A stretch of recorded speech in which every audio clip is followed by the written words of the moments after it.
Praise the Lord. நாம் எப்படி தேவனை தேட வேண்டும்?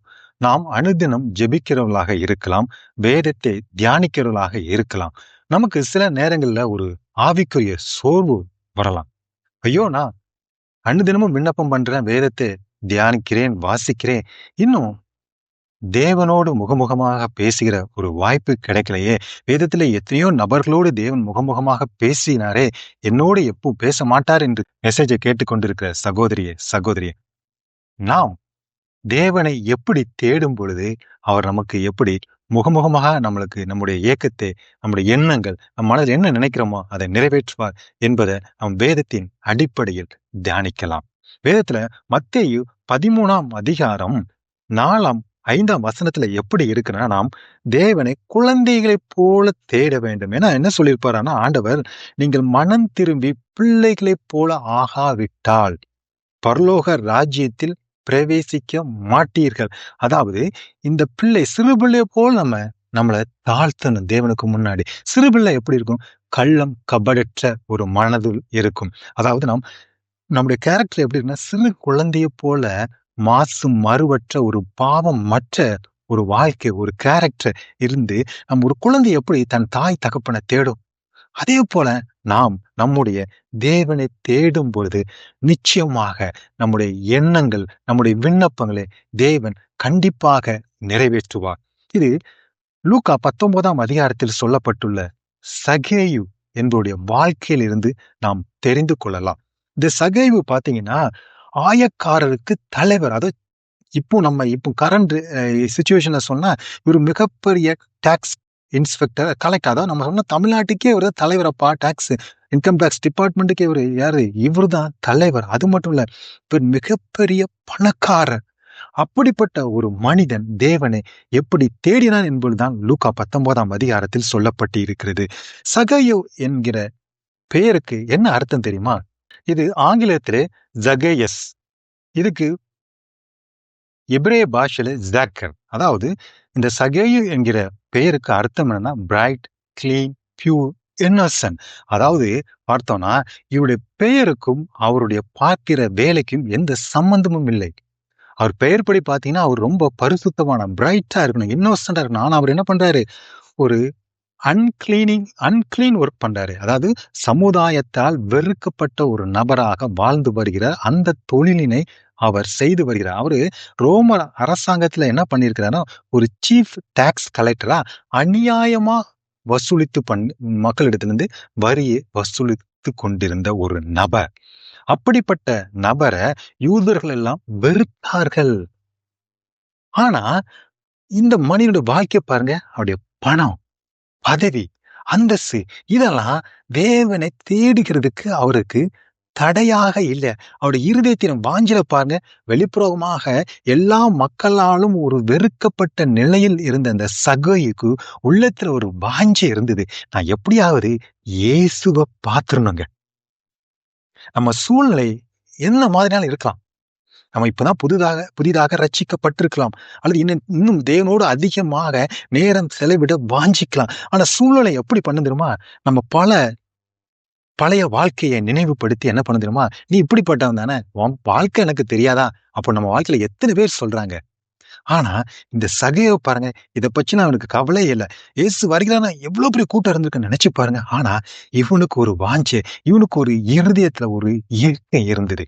எப்படியாவது இயேசுவை பார்க்கணும். நம்முடைய தேவன் இருதயத்தை பார்க்கிறவங்க, வெளிப்புறமாக பார்க்கிறவர் இல்ல. இந்த ஒரு வாஞ்சியோடு சகேயு ஒரு முயற்சி எடுக்கிறார். ஏன்னா இந்த மனுஷன் என்னன்னா, சரீரத்தின்படி ஒரு குள்ளமான உருவம் உள்ளவன். ஆனா அந்த குள்ளமான உருவம், சரீர பலகீனம் அவனுக்கு தேவனை தேடுறதில் ஒரு தடையாக இருந்தது இல்லை. நம்முடைய வாழ்க்கையில பாருங்க, நம்ம எவ்வளோ விஷயத்த தேவனை தேடுறதுல தடையா இருக்குதா நம்ம பார்க்கிறோம். நம்ம சரீர பலவீனம், உடல் அமைப்பு, கால சூழ்நிலைக்கு நேரம் இல்லை, எவ்வளவோ விஷயத்தை நம்ம சொல்லி கொண்டிருக்கும் போது, இந்த சகேயு சமுதாயத்துல உயர் பதவியில் இருந்த இந்த சகேயு நம்ம சொல்லுவாங்க, ஐயோ வேலை எனக்கு ரொம்ப இருக்கு. ஆனா இந்த சகேயுக்கு அதெல்லாம் தோணலை. வேலையெல்லாம் விட்டுட்டு பாருங்க, இயேசு எப்படிப்பட்டவரோ அப்படி ஒரு இருதயத்துல வாஞ்சியோடு தேடுறாங்க.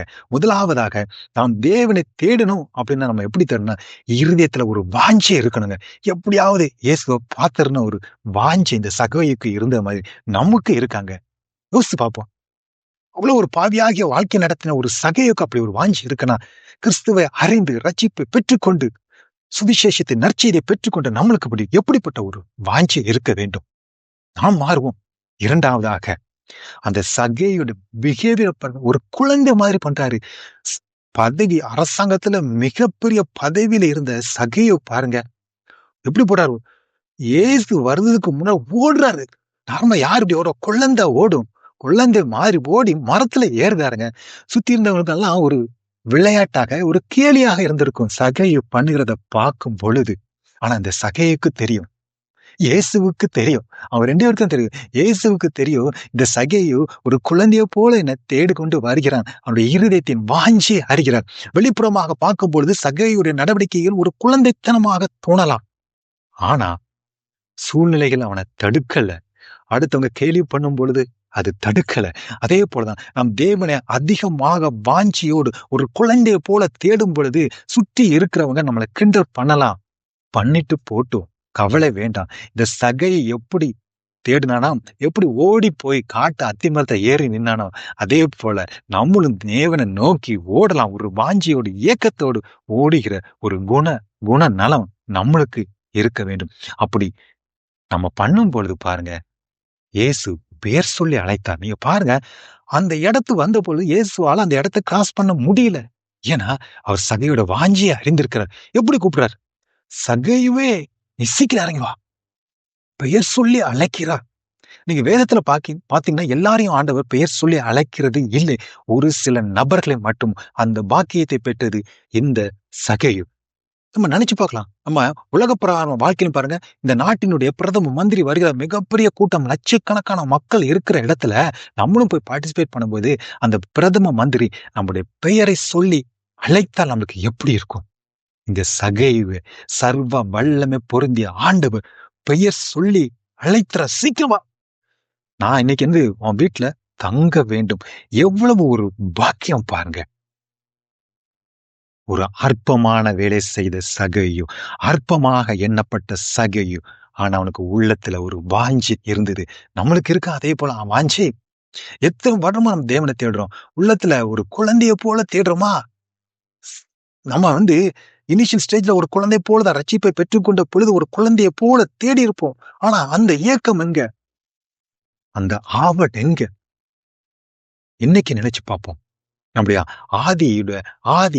ஆதியில தேவனை அறிந்த பொழுது நம்மளுக்கு இருந்த வாஞ்சை எங்கே போச்சு இன்னைக்கு?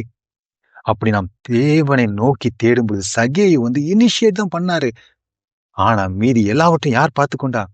தேவன் பார்த்து கொண்டார். நாமளும் ஒரு இனிஷியேட் எடுப்போம்.